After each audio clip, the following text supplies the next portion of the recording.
I opened our marriage on our anniversary. My husband raged and took brutal revenge. Where did you get that? She asked, shocked. Really? I show you proof of your cheating and you ask where I got it? Does it matter? Will it change the fact that you cheated on me? I asked my wife of 7 years. It looks bad, and I admit we kissed, but it's not cheating. We were in full view of others, she replied. So that's your defense? No explanation of who he is or why you were kissing? You think because you're not having sex in the picture it's fine? Is that your idea of keeping our vows? I retorted. Brian, I see you're upset. We were just caught off guard. Making a big deal out of this won't help, she said firmly. You haven't even given me his name. Why should I get upset over someone I don't know? I said sarcastically. Does his name matter? You might do something stupid like pick a fight, and he'll punch you. I won't let that happen, she objected. Thanks for your honesty. You've made your choice, now I'll make mine, I replied hotly. I turned and ran upstairs to pack. She followed me. What are you doing? She asked, confused. Packing a suitcase, I responded curtly. But why? She questioned, desperation in her voice. I can't take your lies and deceit. I need to leave before I do something I regret, I growled. Don't be silly, Brian. You wouldn't slap me, she said, trying to reason with me. Until today, I thought you'd never cheat on me. I guess we don't know each other, I shot back. Cheating? Who said I cheated? Kissing him wasn't cheating, she argued. There you go, lying again. But I've never cheated on you, Brian. I didn't cheat on you with him or anyone else, she shouted, her voice rising. What do you call this? I held out another picture from that same night, a pretty good picture of her entertaining him. But where? How? She stammered. Does it matter? Does knowing change the fact that you cheated and lied? I demanded. She dropped the pictures and sobbed, trying to hug me. Stay away, Tracy. I gave you a chance to be honest, but you didn't think I was worth the truth. I could have stayed to discuss this for our son's sake if you were honest, but you demand too much. I'll take my phone, only call for emergencies with Bobby or I'll block you. Clear? She nodded and I walked out, furious and heartbroken. I checked into a motel on Friday night. I decided to take the weekend to consider my next steps. If I divorced her, Bobby would be in a single-parent home and I'd have to pay alimony and child support. I wished she had explained or apologized. That's why I decided it was better for us to be apart and think about our next move. The absence of my wife and son weighed heavily on me, and the loneliness was unbearable. I cried until I passed out. By noon the next day, messages started arriving. I had earned an engineering degree and worked at a local chemical lab. After 5 years, I was offered a production manager position at a research and development center 1,000 miles away with a significant salary increase. We moved, leaving friends and family behind. Tracy got a job at a large credit card company's call center with over 1,200 employees her age. A year later, Bobby was born, and I convinced her to be a stay-at-home mom since I was well paid. She loved her work friends, who quickly became our social circle. We often got together with her Kio workers and their spouses. Although I had no objections, our social life mostly revolved around her Kio workers. I felt out of place among the charming men, but they treated me well. The messages were from our friends, whom Tracy had informed about our problems in detail. They urged me to meet and resolve the situation. I was amazed at how she kept this from me but shared it with them. I disliked others knowing the intimate details of my life. Tracy didn't call or text, knowing I'd block her. Cassidy, Tracy's best friend, seemed to instigate everything. She wanted me to meet the group at her house on Sunday at 6 p.m. Suspecting a trap, I suggested Angus Steakhouse instead, where I could leave freely. They reluctantly agreed. I had several reasons to agree to the meeting, to understand why Tracy did what she did, to see whose side our friends were on, and to learn if anyone was involved in her actions. As an account manager, I'm used to confrontations and staying calm. I wanted answers to make an informed decision. I parked my car nearby and walked to the restaurant, realizing the group had arrived early to strategize. This amused me. There was only one seat at the table, next to Tracy. She stood to greet me, but I stopped her before she could reach me. If you don't mind, I'd prefer to sit at the far end of the table, away from her. If not, I can sit at another table, I said. Cassidy quickly responded before Tracy could. Of course, Brian. Jared, please give Brian a seat at the end of the table. Your dinner's already paid for, Brian. Let's all go ahead and order. We were in a private dining area to avoid prying eyes. Everyone placed their orders quickly. Before Cassidy or anyone else could start talking, I handed out copies of the photo of Tracy kissing the mystery man. You all seem very interested in Tracy and me settling our differences. I was shocked she shared our personal matters before we had a chance to discuss them ourselves. This shows her continued disrespect for me and our marriage. Cassidy tried to speak, but I interrupted. Before any discussion begins, I want an answer. Look closely at this picture. Do you see that man? Tracy refuses to give his name. I'm sure at least one of you knows who he is. If you want to help, I need information. If no one can be honest and provide the facts, then we have nothing more to discuss. There was complete silence. Even Cassidy hesitated to speak. No one claimed they didn't know the man or offered his name. I had my answer. Thank you for your time. I hope someone is hungry enough to eat my steak. I've lost my appetite. No one here seems interested in helping us repair our relationship. I apologize. I got up and left. Tracy called out, begging me to come back, but no one else did. It was clear our friends were her friends, not mine. Tracy, Cassidy, and the group were stunned. They had planned a reasonable discussion, but I blindsided them with my demand. They weren't prepared to handle it. I didn't mention it at the restaurant, but I was on my way out of the motel. I stopped at a fast food place to grab something to eat. When I got home, I talked to the babysitter Tracy had hired earlier and thanked her. I quickly ate and moved my clothes and personal items into the spare bedroom. Over the weekend, I had bought locks with identical keys for the spare bedroom and hall bathroom doors to avoid any physical encounters with Tracy. Once settled, I played with my 3-year-old son, bathed him, and put him to bed. Tracy arrived home around 10:15 p.m. She seemed happy to see me back and found me in Bobby's room, watching him sleep with tears streaming down my face. I shushed her and waved her away. No need to disturb his innocent slumber. After closing the door, she tried to hug me, but I stopped her. I'm glad you're back. Let me make you something to eat. We need to talk. I've already eaten, but thanks. So, where have you been? With your lover again? I hinted. No, I was at the steakhouse. They helped me find the right words to get us back on track. I have a lot to tell you, she explained. I'll talk if you give me your lover's name. If not, we have nothing to discuss. I can't. I just can't, she said sadly. I wish you'd show me your husband half the devotion you show your lover. I'll stay in the spare bedroom until further notice. Don't touch me. Who knows what diseases you might carry now. But I won't let this keep me from my son. If you're ready to talk, your first words will be your lover's name. If you're willing to sacrifice our marriage to protect him, so be it. Don't speak to me until you're ready to give up his name. She walked away, sobbing. A week went by. Tracy and I only spoke to Bobby, not to each other. On Monday night, I came home to a surprise. Everything seemed fine until I walked into the kitchen. A crowd of Tracy's friends surrounded me, eager to see me again. They avoided saying anything that might annoy me, but it felt like they were walking on eggshells. The first thing I asked was, "Where's Bobby?" I don't want adult conversations around my son. I've dropped him off at the babysitter's. He's staying there tonight, Tracy explained. I see, I said, surprised. There had been pre-planning I wasn't aware of. I didn't see your cars parked outside. We all parked a block away to surprise you, Brian. We couldn't risk you driving by after seeing our cars, Cassidy said. Well, you caught me off guard. Why are you all here? Has something changed that I should know about? I asked. Yes, honey, Tracy began. Let's go to the living room and explain everything. I'm ready to answer your questions. Sure, but I need to use the bathroom first. I'll be right there. I went to the restroom, turned on the recording on my cell phone, and put it in my shirt pocket. Then I joined them in the living room and noticed 2 new faces. I immediately recognized Tracy's lover sitting next to a younger woman. Tracy began, Brian, meet Elliot Franklin and his wife Gail. They've been our friends for a long time.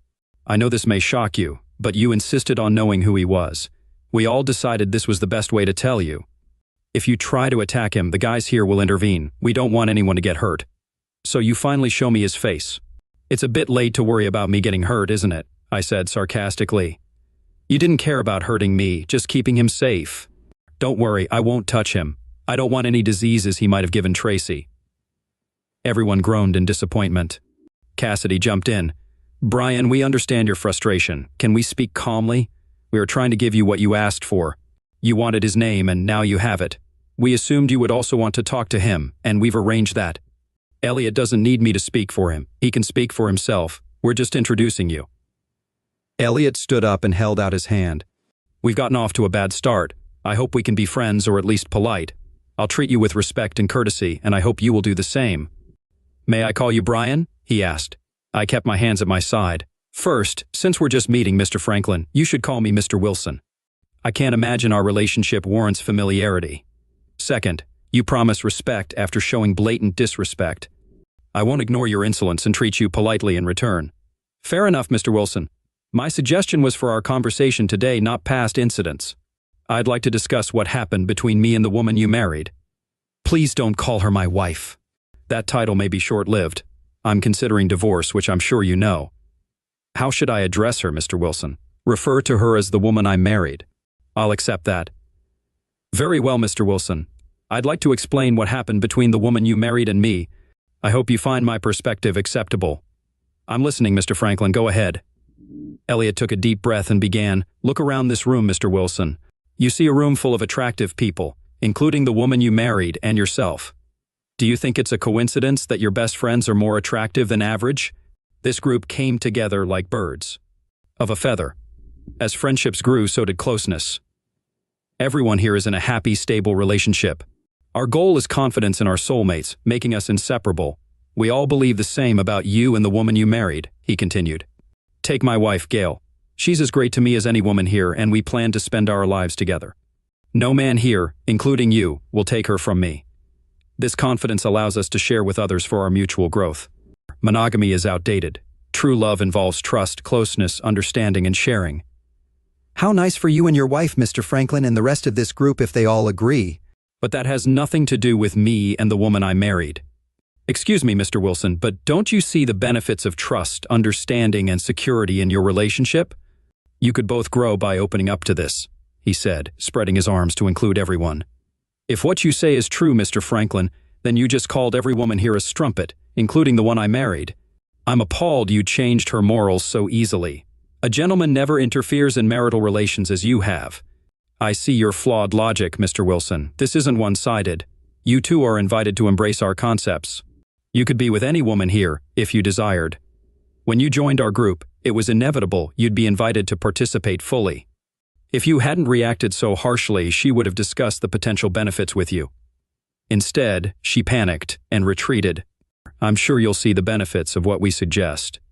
We just need to find a way to make you comfortable. I see, I said, pretending to consider his words. Then I looked Tracy in the eye and asked, Is this true? You discussed this with them and agreed to test the waters with Mr. Franklin without telling me first. Tracy nodded nervously. I heard how these experiences improve and strengthen marriages, and I wanted the same for us. My love for you hasn't changed. I only wanted to show you what I learned to convince you it would be good for us, she smiled, realizing it was our first real conversation since that night. So you want me to believe that one session with him made you an experienced courtesan? It wasn't your first time, was it? She looked down, unable to meet my gaze. Mr. Franklin jumped in. Don't you see, Mr. Wilson? We helped her understand the benefits. You can participate too, and there are other advantages. So you think you're some kind of Casanova? I asked. Mr. Wilson, I am experienced and attentive. I help less experienced lovers like the woman you married. She will learn and grow, and you will benefit from her new experience. Everyone goes through periods of complacency. I looked at Tracy again. When have I resisted trying something new? If you wanted to spice things up, why didn't you talk to me instead of jumping into bed with him? She replied, Please don't misunderstand. Me, honey. You're a gentle and sweet lover, which I need most of the time, but sometimes I want something more forceful and direct, which Elliot showed me. He never tried to replace you in my heart. I kept my anger in check, realizing our relationship couldn't be repaired. Inside, I felt a storm, but outwardly, I stayed calm. Now, I aimed to gather ammunition to create chaos in their lives for destroying my home. Thank you, Brian. Now, do you see our group in a better light? Will you and Tracy join? Your marriage will grow stronger, I guarantee it. I forced a grin. I need more time to digest everything. Tracy and I need to talk one-on-one. Once we settle things, we'll get back to you. Is that okay? He grinned weakly, needing my answer immediately but not getting it. Sure, he said reluctantly. Take as much time as you need. He nodded, and 3 large men grabbed and held me. I wasn't going anywhere. Though surprised, I didn't feel threatened. Tracy walked over, pulled my cell phone from my pocket, and started deleting videos. Brian, we want to trust you, but until you're one of us, we have to protect ourselves. It was clear you were recording tonight's events on your phone. We can't afford that. Tracy nodded at Elliot, who asked, Is it all gone? Tracy replied, Yes, there's no recording of tonight. She tucked my phone away, showing she was fully committed to their group. I showed the look of defeat Elliot wanted. Elliot continued, Don't be so down, Brian. I'd like to think you were recording to choose who to be with first in our group, but we can't take that risk. He patted me on the back, and the group quietly left. I grabbed my keys and headed to the garage. Tracy asked, "Where are you going?" "To pick up Bobby if that's okay," I replied. "I was hoping we could, reconnect tonight." "Do you really need to get him now?" "I miss my son. I'll be back soon," I said and walked out. I drove to Angus Steakhouse, hungry since I hadn't eaten dinner. The restaurant didn't disappoint. I savored the tender beef, mentally reviewing the night's events, hoping my plan would work out. Mrs. Stevenson thanked me for the generous tip.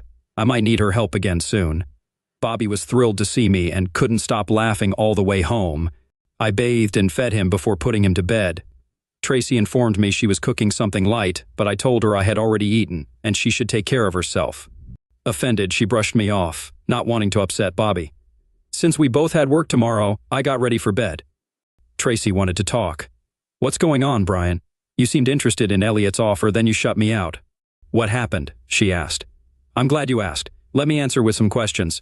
Your answers might provide clarity," I replied. "Go ahead," she said. "Just before they left, 3 men grabbed me in my own house. You said nothing. Is that true?" "It wasn't like that," she objected. "Wasn't it? 3 men grabbed me, yes or no, Tracy? Did it happen?"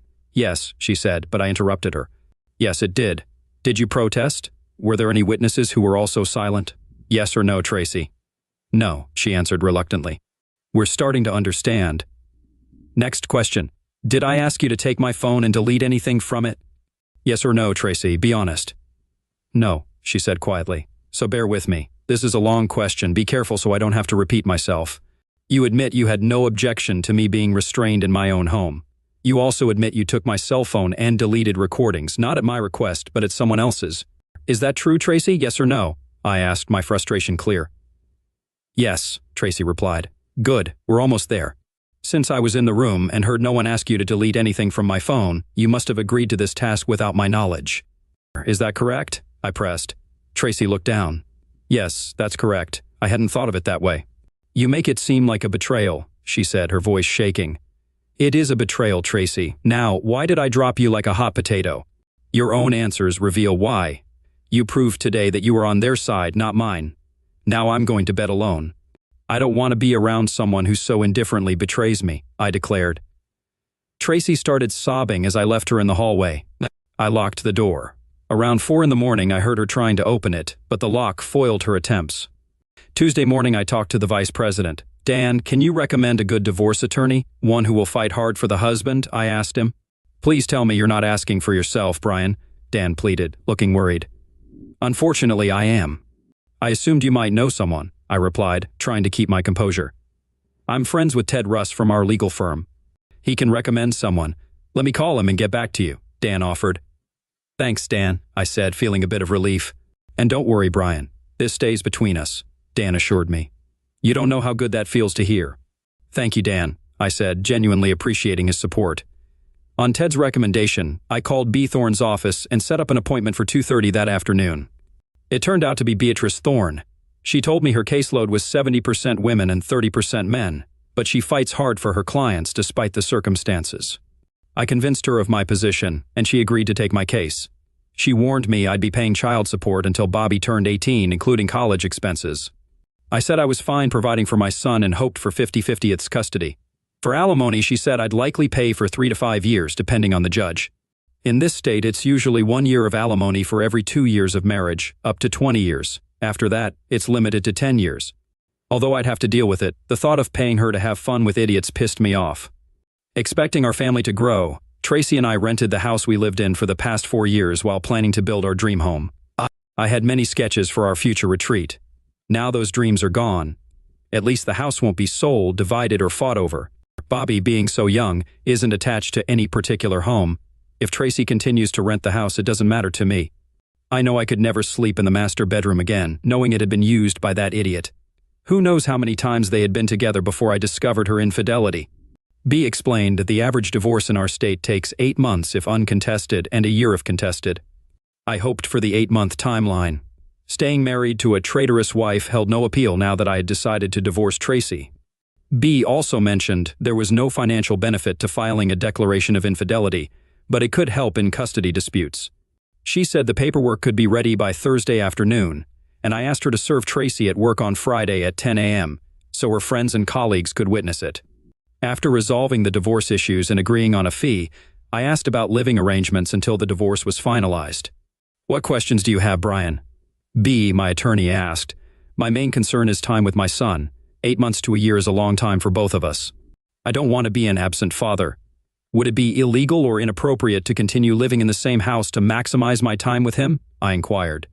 While not uncommon, it can be challenging, B replied. How so? I asked, curious. When she's served on Friday, she'll be extremely unhappy. If you're nearby, she might retaliate. Are you prepared for her anger? B explained. Absolutely, I can handle it, knowing we'll be legally separated, I responded confidently. She may not want a divorce. Often, cheating wives want both their husband and their affair. She might try to prevent it, B warned. But it's a legal process, right? She can't stop it just because she wants to, I said, trying to understand the situation fully. True, but she could complicate things, B noted. How? I asked, concerned. If you become intimate before the divorce, the timeline resets to 0 and you'll wait another 8 months. The state will see it as a desire to end the divorce process, B explained. That won't be a problem for me, though I can see Tracy trying to lure me into bed to disrupt the process. I have an iron will, B. I won't give in, I said firmly. You don't have to, B insisted. Tracy could claim you had an affair, and unless you can prove otherwise, which is nearly impossible, the timeline resets. The judge will find it hard to believe you weren't intimate while living together. I've seen it before, Brian, and I strongly advise against it. I countered. If she makes such a claim, would she need to provide specific details like time and place? I could refute those. Yes, she'd need details, but it would still be your word against hers, and the judge might believe her, especially if she's tearfully persuasive, B cautioned. Leave it to me. Thank you, B. You've been a great help, I said, feeling somewhat reassured. I then discussed another legal issue that I would face after the divorce. Tracy usually gets home half an hour before me, so I wasn't surprised to find her cooking. I avoided the kitchen and headed upstairs to shower. Using the hall bathroom gave her fewer opportunities to trap me.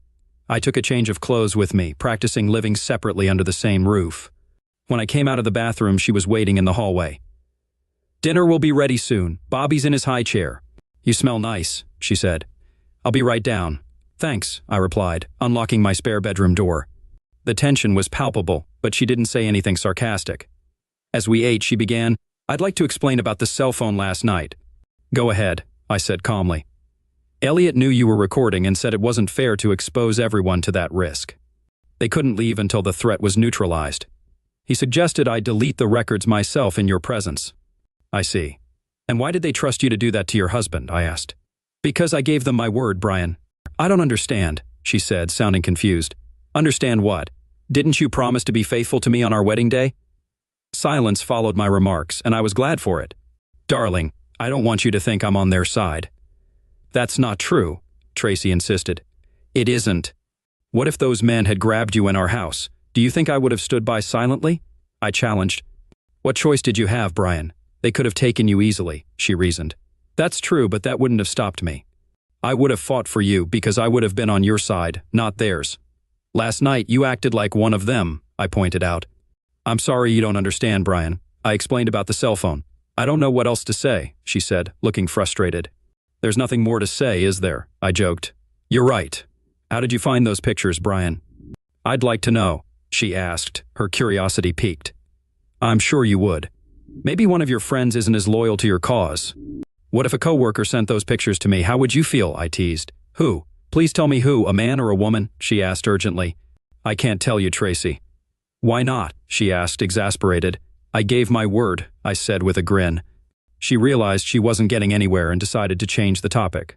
Did you enjoy watching? She asked, trying a different angle.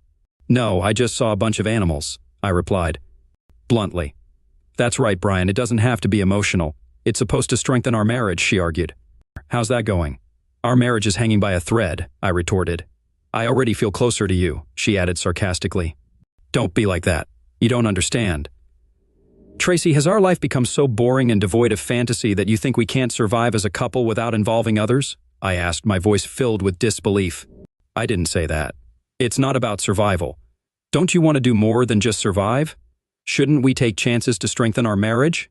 What's the damage in that? She asked, her voice full of frustration. The damage is the destruction of the trust we once had. Your experiments are tearing our marriage apart. Maybe your friends don't value fidelity, but I do. I don't trust you anymore, Tracy. You've shown you're capable of doing whatever you want behind my back. If it's so important, why didn't you talk to me before jumping into bed with another man? I responded, my voice rising. I knew you'd react like this. I thought if I participated and saw the benefits, I could bring what I learned to you. When you see the improvements, you'd understand the value, she explained, trying to justify her actions. So you and Elliot see yourselves as enlightened, thinking people like me need to be spoon-fed your superior knowledge? How elitist of you. I didn't realize how lucky I was, I said, sarcasm dripping from my words. She noticed. Let me show you what I've learned. I adopted techniques from Elliot and watched Gail closely last night. The goal is to improve our love life, not destroy it. Let me show you. You won't regret it, she enthused, attempting to persuade me. Every time I look at you, I cringe. I'm not interested in kissing you anytime soon. All you offer now is what used to be mine, shared freely with other men, I retorted, my anger barely contained. Only yours? You don't own me, Brian. I never have and never will, she said defiantly. You're right. I never claimed to own you. I thought you were mine because you said you gave yourself to me. Now you've taken that back and given it to another man. You've broken something in me, Tracy, and I'm not sure it can be fixed, I said, my voice filled with sorrow and finality. She started sobbing again. That was the last conversation we had until Friday. I spent all my free time with Bobby. I changed his diaper and didn't ask for her help. It was almost a game of who bathed him the most.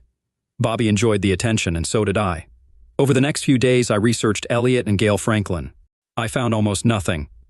The only public record for an Elliot Franklin was a homeless man arrested for soliciting money downtown. The photo and age didn't match the one who had entertained Tracy. I'll keep trying to find out more about them. I arranged for Tracy to be served at 10 a.m. on Friday because I was attending a meeting of the local chapter of facilities managers. These meetings last 2 to 4 hours, including lunch, and are sponsored by contractors advertising their services. If Tracy called, my secretary would confirm my extended absence, and I'd leave my phone on silent, only answering emergency work calls. I wasn't avoiding Tracy. I wanted to give her time to process the shock before talking. When I returned to work, I saw her numerous messages and called her back. She answered quickly, clearly upset. It's about time. Are you serious? Getting served in front of my friends? Do you know how embarrassed I was? Are you really divorcing me over this? I told you it was nothing, Brian. When will you get that through your head? Why won't you return my calls? Why won't you talk to me? My secretary should have informed you that I was in a management meeting. I called you back as soon as I could. I have a job to do. And when have I refused to talk to you? You've been avoiding me for the past 2 days. I'm still talking to you now. Let's resume this conversation after work when we have more time, I said firmly. She started crying. I don't want a divorce. Please, Brian, don't divorce me. We'll talk tonight, okay, Tracy? Okay, she said, sniffling. I love you. Tonight then. Goodbye, Tracy, I said, ending the call. I had one more short meeting about a lab issue and called our contractor to resolve it. I arrived home early, knowing Friday afternoons are usually quiet. Realizing she might not want to cook, I picked up Chick-fil-A for dinner and texted her. She arrived shortly after I did. I grabbed Bobby from her car and carried him inside. She hugged me as I held him. I set him in his high chair and helped feed him. Babies can be messy eaters, and Bobby was at the stage where he liked to throw food. She thanked me for the takeout. We chatted and talked happily with Bobby even as she cried. I spent the evening with Bobby, not leaving his side until he was asleep. He was my focus and reason for enduring the situation. Later, I found Tracy in the living room, looking over the divorce papers. She took a deep breath to calm herself before speaking. I'm sorry, Brian, okay? Is that what you wanted to hear? She asked, her voice trembling. Honestly, it's the first apology since this started. What exactly are you apologizing for, Tracy? I asked, my tone stern. I'm sorry you saw those pictures and found out the way you did. I can only imagine how uncomfortable it was for you, she said, trying to sound sincere. So you're sorry I found out? Not sorry you cheated? Got it, I replied, feeling the anger rise. Don't say that. Elliot said, once you see the benefits of our group, you'd accept it. You'd have the freedom to be with other women just like I am with other men, she explained, desperately trying to justify her actions. Of course, that's what he said. You and Elliot both failed to consult me about infidelity. It's a shame you trust his words over mine. He doesn't know me or our marriage, and apparently neither do you, I said, feeling betrayed. Look, I realize now I acted wrongly. You're right, I should have talked to you first. Elliot told me that if I had approached you, things would have gone smoothly. He's convinced you'll come around, but now I'm not sure. Why don't you call off the divorce and let's get back to normal? She pleaded. Normal? That train is derailed. You blew it up when you cheated. Just sign the papers and let's move on with our lives, I said, feeling resolute. You don't want Bobby to end up in a single-parent family calling another man daddy. No man wants that for his son. Reconciliation is the best option, she argued. I wouldn't want him to call another woman mom if you remarried after a divorce, I countered. That's true. You should have thought about all this before you broke your vows, I said, my voice cold. It would hurt to hear him call another man daddy, but it's better than living in a house full of lies and deceit. I wouldn't be part of your group of infidelity. They may be attractive, but they are disgusting to me. I can never be intimate with you again, Tracy. Put that in your pipe and smoke it, I said, my words laced with finality. You're just saying that to hurt me, and it really hurts. One point, Brian, she said, her voice breaking. What if I gave up the idea completely? Swore I'd never get involved again? What if I turned my back on them as friends? I'm desperate. You and Bobby are the best things in my life. I'm sorry you think I've turned my back on us, but it's not true. I value you two above anything else, she pleaded, tears streaming down her face. I hear your words, Tracy, but I don't believe you. You've already proven yourself to be a liar. I can't trust you anymore. Just sign the papers and let's get this over with, I said, my voice firm. I'll never sign those papers. I don't want a divorce, and I will fight you every step of the way, no matter how long it takes. I may have lost you now, Brian, but I want you back. I'll crawl to you on my hands and knees until you take me back, she vowed, her determination evident. Too bad you didn't have enough faith in us to stay true to your vows. Once a cheater, always a cheater. That's how I'll always see you, I quipped. She started sobbing, realizing the difficulty ahead. What now? She asked. I hope you don't expect me to leave. I'm staying here with Bobby. We have nowhere else to go, she mumbled. You're right. Bobby is my whole world now. I don't want to be away from him. That's why I'll stay here during the divorce. I won't get in your way. I don't need you to do my laundry, cook, or clean. You take care of your needs, I'll take care of mine, and we'll both take care of Bobby. Just don't touch me. You're disgusting to me. Now, we will coexist until the divorce is final, but there will be no reconciliation, I stated firmly. Her hope turned to dejection. I heard you, Brian, but divorce is a long road and a lot can happen. I'm going to get you back, honey. I swear I will, she declared. As long as you keep hanging out with your friends, you won't have a chance. I won't socialize with them again. If you ever bring one of your lovers here, you and he will regret it. Is that clear? I warned. Of course, sweetheart. I'll turn my back on them. If that's what it takes, do you want me to quit my job and be a full-time mom? She asked, trying to find a way to mend things. No, it's too late for that. Besides, if you did, I'd just be paying more in child support in the divorce, I responded bluntly. She didn't like my response but kept a cheerful smile. I decided to treat this as a temporary business arrangement. Nothing would stop me from spending time with my son. For a few weeks, we communicated politely, saying only what was necessary. Surprisingly, we agreed to several suggestions from my attorney. I would pay the rent if Tracy paid the utilities. I canceled all utilities in our joint names and reissued them in hers. Both our cars were paid off, so we each paid for our own gas and insurance. We took care of our own meals, so there was no need to share groceries. Financial independence was easier than I expected. Since I still paid most expenses, she accepted it. I transferred half of our savings to a new account in my name and left the rest in hers. She was unpleasant for a few days, but soon realized I was just enforcing the divorce terms she refused to sign. Tracy made every effort to engage me in conversation.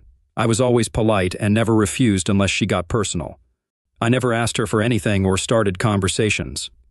One day, while looking for socks in my desk drawer, I realized I hadn't seen the 3 pictures of Tracy and her lover. I urgently searched all the drawers but couldn't find them. I knew who had taken them. Examining the lock on my door, I noticed fine scratches, suggesting she had a locksmith make a key. The next day, I bought 2 new identical locks for the bedroom and bathroom doors and kept the keys hidden. She didn't want me to know she could access my room, and I didn't want her to know she couldn't anymore. Her continued betrayal confirmed my decision to divorce was right. I wondered if she'd lie about her date with Elliot. After a few months of doubt, she began asking me to take her out or do couple activities. I always declined politely. She was getting nervous, missing her friends, but remembered her promise not to socialize with them. Then I started getting calls and messages from them, inviting me out or offering to stay away. I blocked each number without responding. In mid-December, she informed me she was having dinner with her friend Cassidy on Saturdays if I didn't mind watching Bobby. I agreed as long as she didn't bring anyone into the house.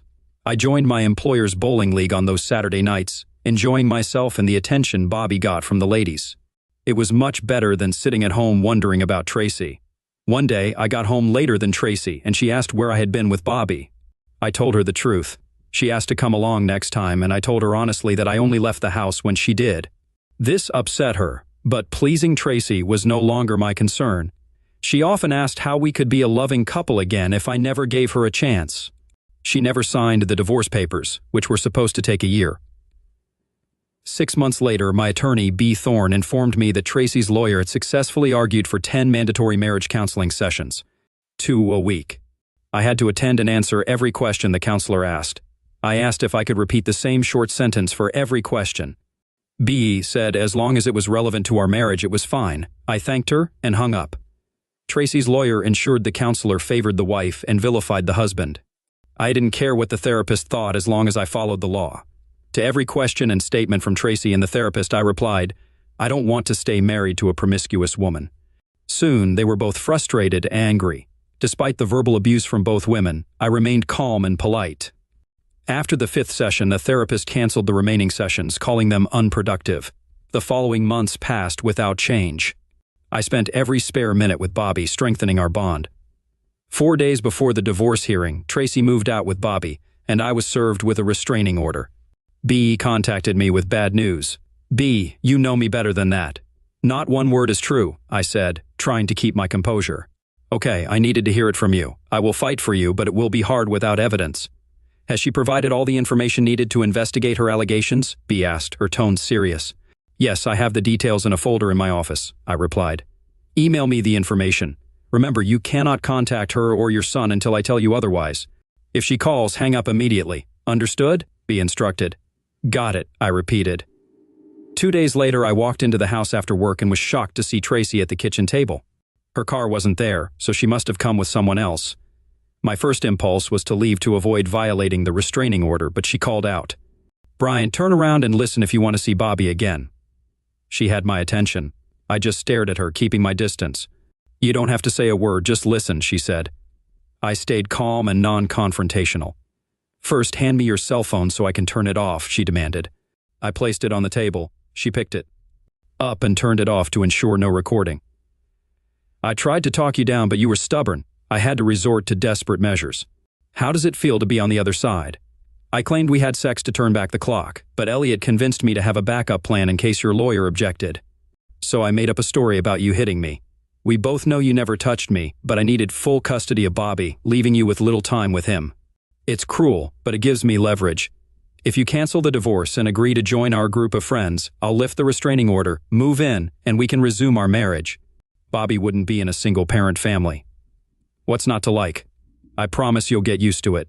What do you say, Brian? Live in the real world with me. You'll have a good time.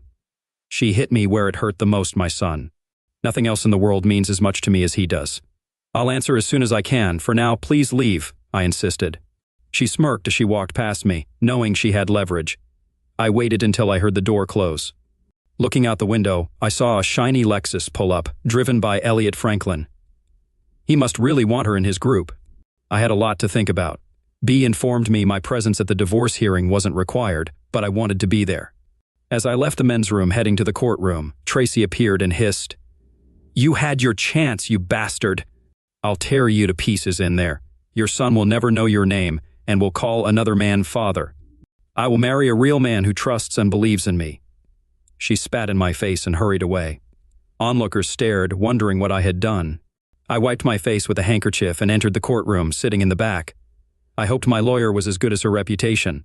While waiting, I listened to other divorce cases and noticed those representing themselves were at a disadvantage.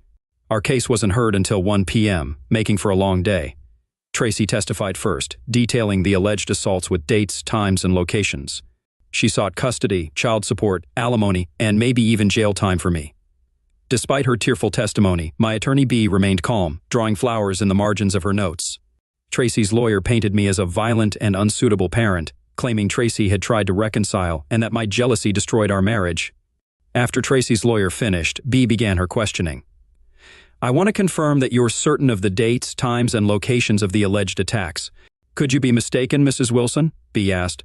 No, ma'am. My attorney told me to document everything and I wrote it all on a calendar, Tracy responded confidently. So you swear under oath that your allegations are accurate and true? B pressed.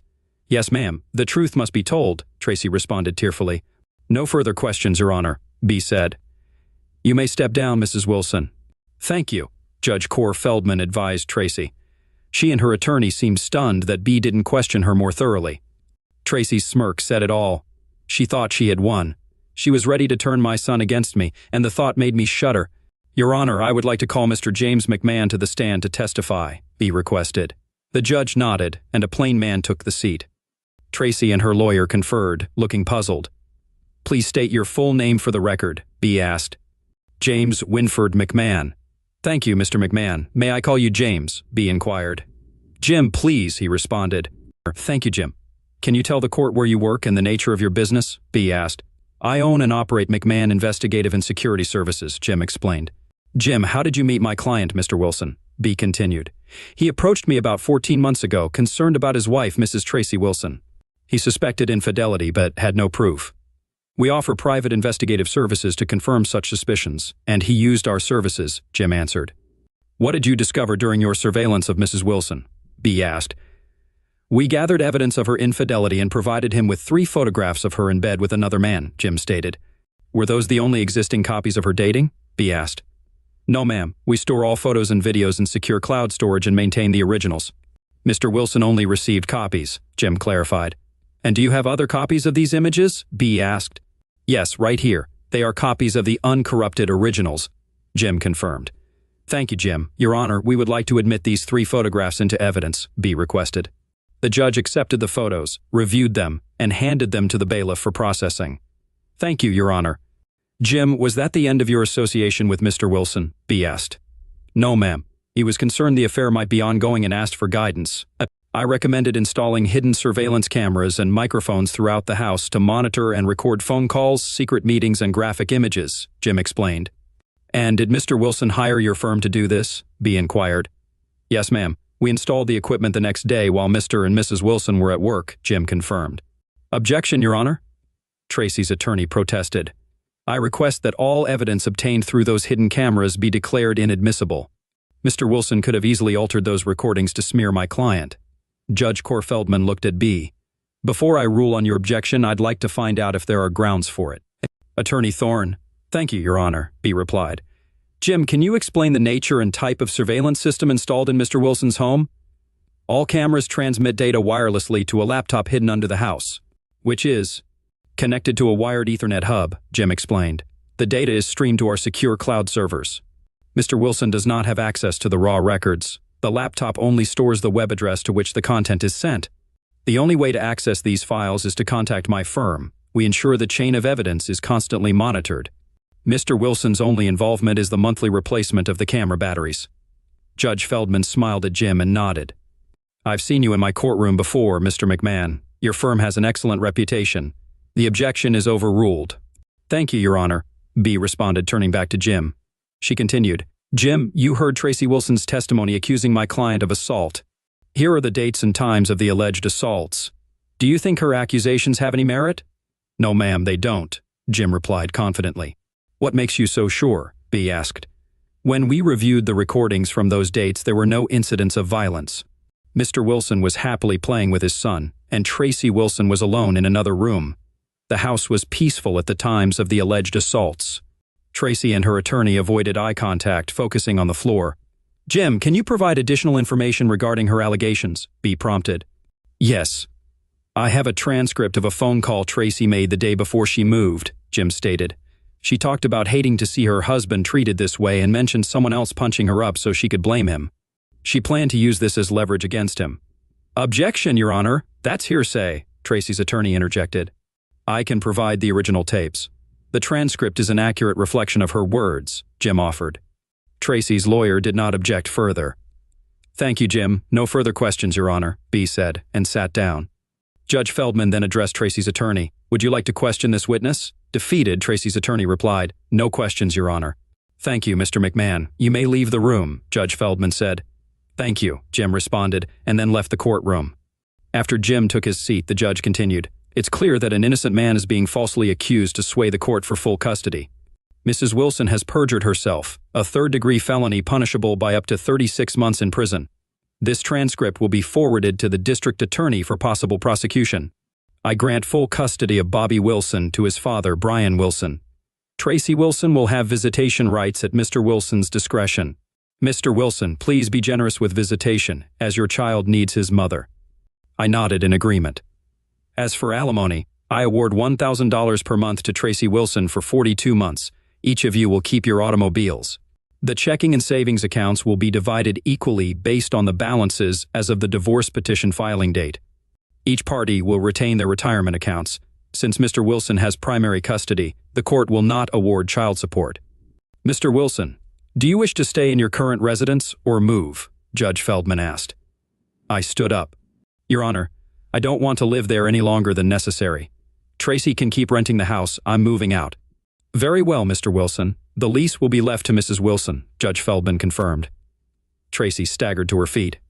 You have 8 hours to return the child to Mr. Wilson. If you refuse, you will be held in contempt of court. Understood? Yes, Your Honor, she said tearfully. Good. All restraining orders are lifted, and I grant the petition for divorce in Wilson v. Wilson. You will both receive divorce decrees within 30 days, Tracy cried, realizing she had lost her family. She turned to comply with the judge's order. Brian, I'll bring Bobby to your place tonight after dinner. I'd like to be with him for a few more hours, Tracy said, turning to me. That's not necessary, Tracy. I've already found a new apartment, and will move there as soon as I leave here. I handed her a piece of paper. Here's the address. Bring Bobby tomorrow at noon. I'll be settled in by then. She nodded sadly. I'm sorry this isn't the outcome I wanted. Well, now you can have the interesting love life you wanted without me. Good luck with your next open marriage, I said sarcastically. She didn't respond. Brian, thank you. For what? I asked, surprised. For not going after Elliot and Gail Franklin. They are wonderful people. Too bad you'll never know them like I did, she said. No problem. I have no interest in Elliot or Gail Franklin, but I am interested in your company. I found out they have a strict non-fraternization policy. Tomorrow I'll be suing your company, claiming violations of their policy destroyed my marriage and almost cost me my son. Ronald Hensley will be named as the main culprit. Apparently he slept with a dozen female employees. He's your manager, right? Tracy looked shocked. As it turns out, Ronald has a wife, Lydia, and 2 children. I don't know if she knows about his antics, but I'll make sure she does, including his relationship with Rita Consuela, or as you know her, Gail. But why? His wife and children don't deserve this, she pleaded. Neither did Bobby, I replied coldly. Why? He destroyed my marriage. Why shouldn't I destroy his? He almost took my son from me. Why shouldn't his children know the truth? Even now, you defend him. If you stick around, Tracy, you might get your dream man. He could be divorced within a year. The downside is, he might also be unemployed, just like your call center girlfriends. Their silence about Ronald's behavior also violates company policy. You want us all fired? How am I going to support myself now? She objected. Oh, don't worry, your job is safe. I promised your company I wouldn't publicize this as long as they kept you on staff. You might start your own group of followers. Just imagine how wonderful your life will be without me in the way. Once you explain how infidelity strengthened our marriage, the ladies will be eager to join. You might have trouble hiring another manager, but maybe one of the husbands will step up. Imagine all the exciting possibilities, I said. But why are you protecting my job and firing everyone else? She asked. Because Bobby needs a mother in his life. It's not a dream job and it doesn't pay much, but it's enough so you don't have to rely on me for money. When Bobby asks how I treated you in the divorce, I want to say I was fair. If you tell him otherwise, I'll show him the proof. Tracy and her friends didn't know I had known her lover's real name from the start. My private investigator did an excellent job.